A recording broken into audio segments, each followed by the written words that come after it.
अस्सलाम वालेकुम, कैसे हैं आप सब। तो आज हम स्टार्ट करने लगे हैं एक्सरसाइज 9A का क्वेश्चन नंबर 8। और क्वेश्चन नंबर 8 भी हमारे पास रिफ्लेक्शन से रिलेटेड क्वेश्चन है। तो मेरे पास ये बुक 2 है जिसको हम D2 भी बोलते हैं और ये चैप्टर नंबर 9 बनता है। तो आइए रीड करते हैं क्वेश्चन नंबर 8 को और देखते हैं कि इसमें हमसे क्या पूछा जा रहा है और हम इसको किस तरीके से सॉल्व करने जा रहे हैं। क्वेश्चन नंबर 8 को करने से पहले जो मैंने क्वेश्चन नंबर 1 से लेकर 6 तक काफ़ी क्वेश्चन यहाँ पे करवा दिए हैं। 1 से लेकर 6 तक सारे ही मैंने बेसिकली करवा दिए हैं। तो वो क्वेश्चंस आप लास्ट भी देख लें, वो आपको हेल्प करेंगे हर क्वेश्चन को समझने में, क्योंकि हर क्वेश्चन की बेस उससे अक्सर पिछला क्वेश्चन होता है। तो अगर आप उससे पहले क्वेश्चन देख लें तो उसके नेक्स्ट क्वेश्चन अक्सर करना आसान हो जाते हैं। तो क्वेश्चन नंबर 8 स्टार्ट करते हैं इसको रीड करना। तो लिखा हुआ है दी पॉइंट A 3 4, यानी एक पॉइंट A है जिसके कोऑर्डिनेट्स हैं 3 और 4, x कोऑर्डिनेट 3 है और y कोऑर्डिनेट 4 है, is reflected in the line x equal to 2। इस पॉइंट A 3 4 को रिफ्लेक्ट किया गया है, इस पर रिफ्लेक्शन अप्लाई की गई है। और किसके लिहाज से रिफ्लेक्शन अप्लाई की गई है? एक लाइन x इक्वल टू 2 के लिहाज से रिफ्लेक्शन अप्लाई की गई है। And then reflected in the line y is equal to 1, और उसके बाद इसको दोबारा रिफ्लेक्ट कर दिया गया है एक और line y is equal to 1 के लिहाज से।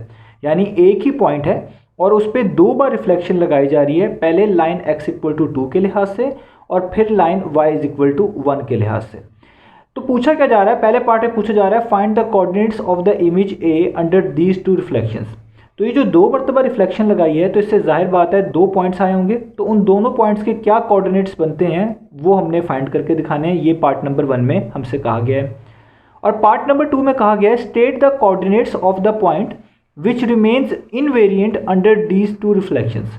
और कहा गया उन कोऑर्डिनेट्स के बारे में बताया जाए जो इनवेरिएंट रहे हैं। इनवेरिएंट का मतलब जो तब्दील नहीं हुए हैं, जिनमें कोई भी चेंज नहीं आया है इन दोनों रिफ्लेक्शन की वजह से। यानी वो पॉइंट्स भी निकाल कर बताने हैं जिन पे कोई भी फ़र्क नहीं पड़ा ये दोनों रिफ्लेक्शन करने के बाद। तो ये हमारे पास सिंपल सी स्टेटमेंट है। तो इस क्वेश्चन को हमने ज़ाहिर बात है ग्राफ पेपर पे जो है सॉल्व करना पड़ेगा। इसके पॉइंट्स को ग्राफ पेपर पे प्लॉट करना पड़ेगा, तब जाके हमें पता चलेगा कि अक्सर वो पॉइंट्स कौन से हैं, वो कोऑर्डिनेट्स कौन से बनते हैं। तो आइए टाइम ज़ाया किए बगैर ग्राफ पेपर पे इसको ड्रॉ करना स्टार्ट करते हैं। तो ये मेरे पास यहाँ पे ग्राफ पेपर मौजूद है। ये बेसिकली ग्राफ कॉपी है जिसमें से एक आपको मैं ग्राफ पेपर यहाँ पे दिखा रहा हूँ। मैं जो ग्राफ पेपर यूज़ कर रहा हूँ ये बिग स्क्वायर बॉक्स वाला ग्राफ पेपर है, ठीक है। और ये बिग स्क्वायर बॉक्स होता है इसके अंदर, और इसके अंदर 10 स्मॉल बॉक्स होते हैं। मैं हर वीडियो में बताता हूँ। इसके अलावा भी ग्राफ पेपर अवेलेबल है जिसमें स्केल की मदद आपको ज़्यादा लेनी पड़ती है उनके दरमियान स्पेसिंग करने के लिए। तो वो दोनों ग्राफ पेपर ठीक है। आप इस पर प्लॉट करना चाहें अपने पॉइंट्स को, इस पर कर लें, उस पर करना चाहें उस पर कर लें। बस आपको अच्छे से स्पेसिंग करना और ग्राफ को स्केल करना आना चाहिए, वो चीज़ें नेसेसरी हैं। तो ग्राफ को स्टार्ट करते हैं। सबसे पहले हमें एक्स एक्सिस ड्रॉ करना है और वाई एक्सिस ड्रॉ करना है। एक्स एक्सिस होती है एक वर्टिकल लाइन और वाई एक्सिस होती है एक हॉरिजॉन्टल लाइन। तो सबसे पहले एक्स एक्सिस ड्रॉ कर लेते हैं, यानी एक हॉरिजॉन्टल लाइन ड्रॉ कर लेते हैं।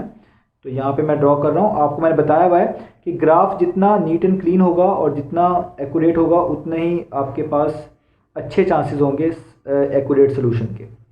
तो यहाँ पे मैं इसको पहले देख लेता हूँ कि ये लाइन स्ट्रेट रहे ताकि इसमें कोई गैप ना हो। तो ये मैंने ड्रॉ कर ली एक्स एक्सिस, ठीक है। ये मेरे पास हो गया एक्स एक्सिस। अब इसी तरीके से मुझे वाई एक्सिस भी ड्रॉ करना है। तो वाई एक्सिस को ड्रॉ करने के लिए मुझे चाहिए वर्टिकल लाइन। तो मैं वर्टिकल लाइन कुछ इस तरह ड्रॉ करूँगा। यहाँ पे रख के कर लेता हूँ, यहाँ पे कर लेता हूँ, ठीक है।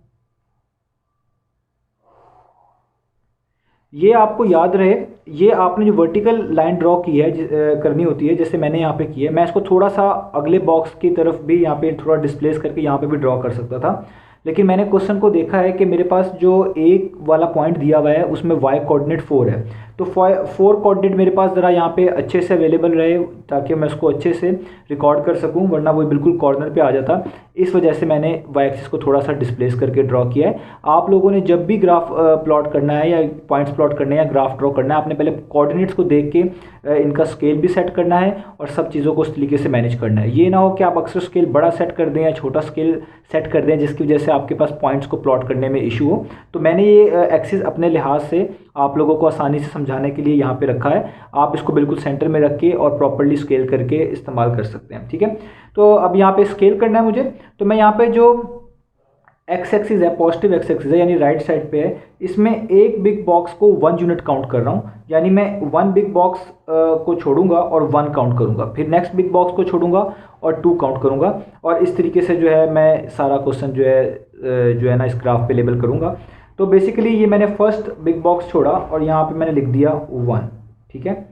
अब मैंने नेक्स्ट बिग बॉक्स छोड़ा और मैंने यहाँ पे लिख दिया 2, फिर नेक्स्ट छोड़ा यहाँ पे लिख दिया 3 और फिर नेक्स्ट छोड़ा यहाँ पे लिख दिया 4, ठीक है। इसी वजह से मैंने यहाँ पे थोड़ा सा इस वाई एक्सिस को इधर जो है ड्रॉ किया, थोड़ा सा इधर करता तो ये बिल्कुल पॉइंट कोऑर्डिनेट पे आ जाता, इस वजह से, ठीक है। तो अब इसी तरीके से नेगेटिव एक्स एक्सिस पे भी होगा, तो यहाँ पे भी आपको 1 बिग बॉक्स छोड़ के -1, 1 बिग बॉक्स छोड़ के -2 और 1 बिग बॉक्स छोड़ के बिल्कुल बाउंड्री पे आ चुकी है ये चीज़ -3, ठीक है। इन पॉइंट की ज़रूरत नहीं पड़नी, तो इसलिए मैं इसका इशू नहीं आने वाला, ठीक है। अब एक्स एक्सिस पे भी वाई एक्सिस पे भी स्केल सेट करना है, तो उस पर भी मैं सेम स्केल सेट कर रहा हूँ। आप डिफरेंट स्केल सेट कर सकते हैं, एक्स एक्सिस पे डिफरेंट और पूरे वाई एक्सिस पे डिफरेंट, तो मैं यहाँ पे दोनों पे एक जैसा स्केल सेट कर रहा हूँ। तो यहाँ पे भी मैं 1 बिग बॉक्स छोड़ूंगा वाई एक्सिस पे और यहाँ पे काउंट करूँगा 1, फिर 1 बिग बॉक्स छोड़ूंगा और यहाँ पे काउंट करूँगा 2, फिर 1 बिग बॉक्स छोड़ूंगा, यहाँ पे काउंट करूँगा 3 और इस पर भी 1 बिग बॉक्स छोड़ूंगा और यहाँ पे काउंट करूँगा 4, ठीक है।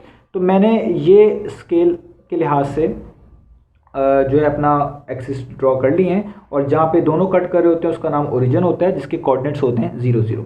अब पॉइंट क्या था हमारे पास, पॉइंट था A34 जिसका एक्स कोऑर्डिनेट 3 था और वाई कोऑर्डिनेट कितना था 4, यानी अब आपको एक ऐसा पॉइंट चाहिए जिसके जो 3 के ऊपर हो और 4 के सामने हो, ठीक है। तो इसको हम स्केल की मदद से देख सकते हैं, जो ऐसा पॉइंट 3 4 का मतलब है जो 3 के बिल्कुल ऊपर हो, ठीक है, और 4 के बिल्कुल सामने हो। ये देखें, ये बिल्कुल 3 के एग्जैक्टली ऊपर है और 4 के बिल्कुल सामने है, तो यानी ये वाला पॉइंट बनता है बेसिकली 3 4। इस पर मैं लिख देता हूँ, ये वो पॉइंट है 3 और 4, ठीक है। अब हमें ये पॉइंट मिल गया है 3 4। अब हमने इसकी रिफ्लेक्शन करवानी है, और रिफ्लेक्शन करवानी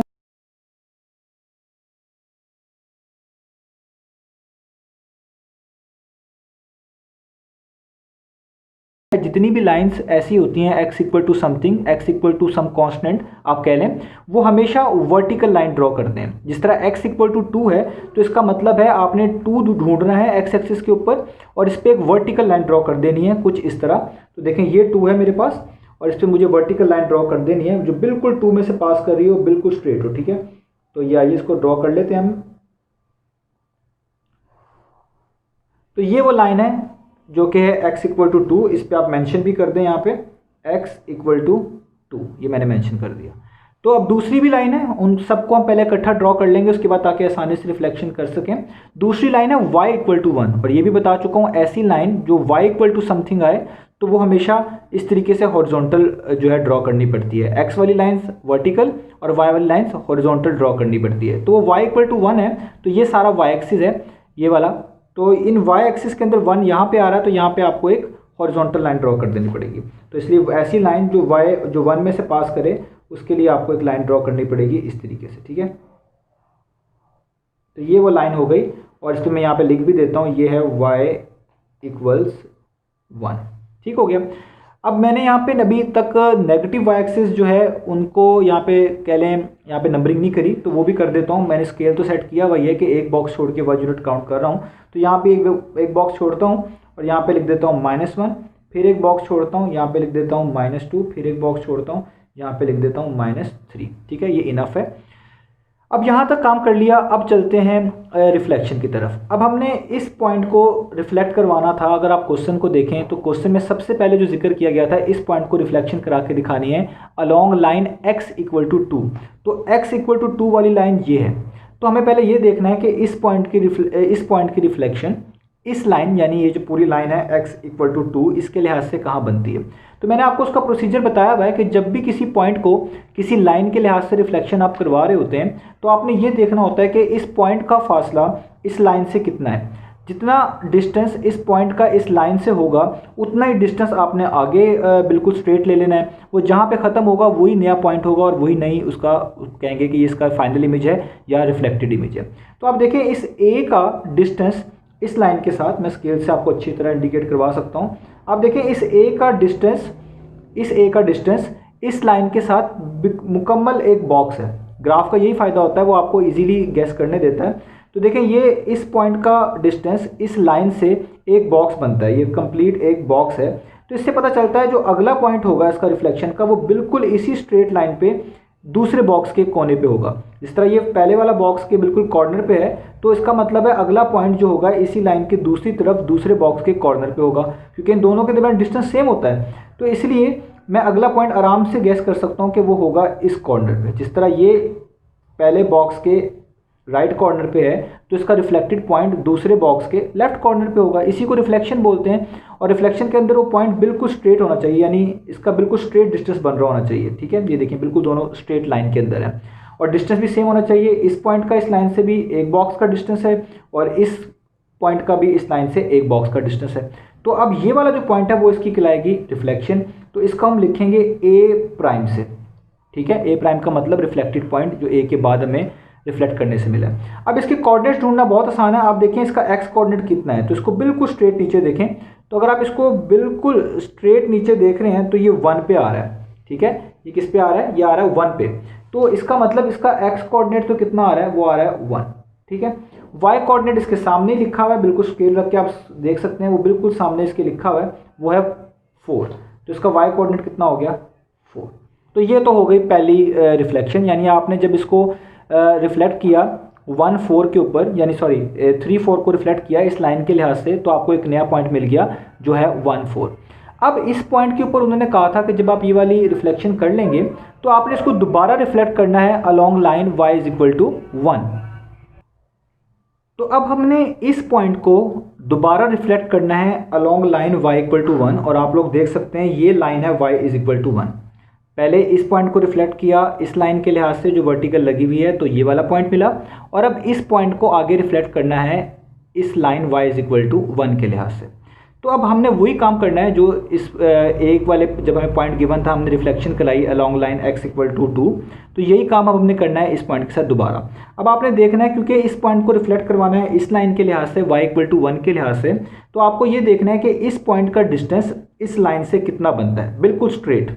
ठीक है, तो आप देखें, आप स्केल रख के देख सकते हैं बिल्कुल स्ट्रेट, यहाँ पे मैंने स्केल रखा है, इस पॉइंट में से पास हो रहा है कि कितना डिस्टेंस बनता है इस पॉइंट का।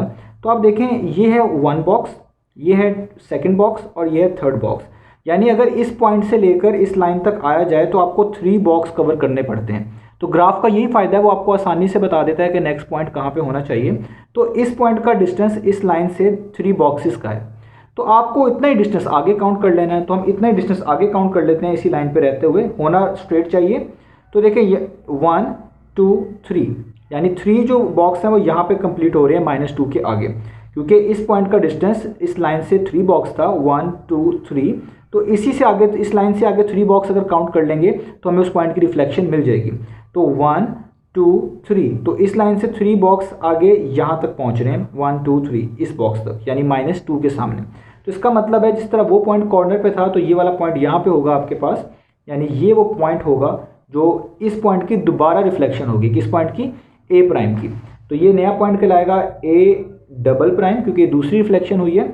और इसके कोऑर्डिनेट्स क्या होंगे, ऊपर देख लें, इसके बिल्कुल इस पॉइंट की एग्जैक्टली ऊपर लिखी हुई एक्स की वैल्यू वो कितनी है 1, तो वो होगा 1। और ये लिखी हुई है इसकी वाई कोऑर्डिनेट की वैल्यू वो कितनी है -2। ठीक है, तो ये वो पॉइंट आ गया 1 2, जो कि दोबारा रिफ्लेक्शन कराने से मिला है हमें। ठीक है, तो ये हमारे पास आंसर हो चुका है पार्ट नंबर 1 का। ये पार्ट नंबर 1 का आंसर हो गया है। हमने जो 2 रिफ्लेक्शन करवा के पॉइंट हमें चाहिए था वो बेसिकली था ये वाला पॉइंट। अब चलते हैं पार्ट नंबर 2 की तरफ। तो पार्ट नंबर 2 में था कि लिखा था कि वो कौन सा पॉइंट है जो इनवेरिएंट रहा है, यानी ये दोनों रिफ्लेक्शन करने के बाद उसमें कोई भी फर्क नहीं आया हुआ, वो कौन सा पॉइंट है उसके बारे में बताएं। ये था पार्ट नंबर 2। तो आप बहुत आसानी से देख सकते हैं, आपको रिफ्लेक्शन की ट्रांसफॉर्मेशन के बारे में पता होना चाहिए कि ऐसे पॉइंट्स जो मिरर लाइन के ऊपर आ जाते हैं वो इनवेरिएंट रहते हैं, उनमें कोई भी रिफ्लेक्शन जो है पॉसिबल नहीं हो पाती। वो कौन से पॉइंट्स हैं जो रिफ्लेक्शन लाइन के ऊपर आ जाते हैं, वही पॉइंट्स अगर आप ढूंढ लें तो वही वो बेसिकली पॉइंट्स होते हैं जो इनवेरिएंट होते हैं, यानी चेंज नहीं हो रहे होते। अब आपको ये पता होना चाहिए रिफ्लेक्शन लाइन क्या है। तो रिफ्लेक्शन लाइन वो होती है जिसके लिहाज से आप रिफ्लेक्शन परफॉर्म कर रहे होते हैं। जिस तरह एक लाइन ये है y = 1, इसके लिहाज से आपने रिफ्लेक्शन करके दिखाई है, तो ये भी मिरर लाइन है। और एक लाइन ये बिल्कुल वर्टिकल लाइन है x = 2, इसके लिहाज से भी आपने रिफ्लेक्शन करके दिखाई है, तो ये भी एक मिरर लाइन है।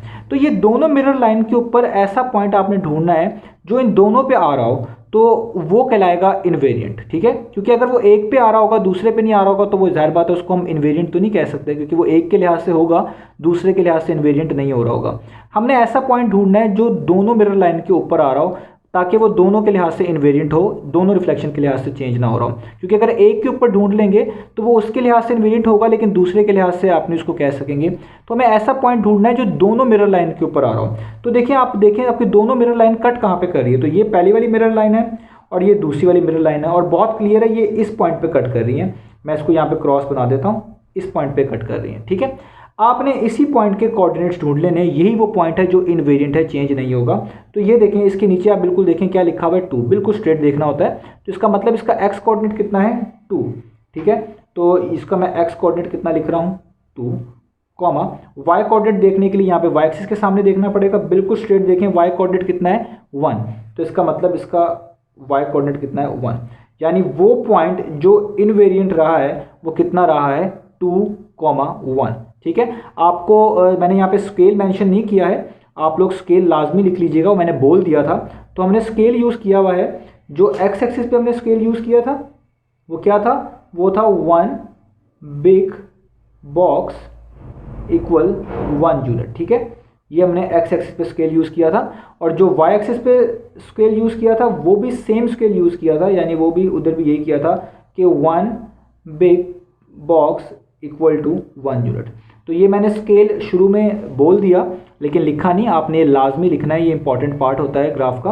तो ये हमारे पास आंसर है। पार्ट नंबर 1 का आंसर बना 1, -2, और पार्ट नंबर 2 का आंसर बना है 2,1, ठीक है। तो ये हमारे पास क्वेश्चन नंबर 8 कंप्लीट हुआ। मैंने इस एक्सरसाइज में से काफ़ी क्वेश्चंस कर दिए हैं जो आपको हेल्प करेंगे बाकी क्वेश्चंस करने में। ग्राफ वाले क्वेश्चंस को अक्सर समझाना मुश्किल होता है वीडियो पे, मैंने अपनी बेस्ट ट्राई दी है, तो उम्मीद करता हूँ आपको समझ आया होगा। इंशाल्लाह मिलते हैं नेक्स्ट वीडियोज़ के साथ।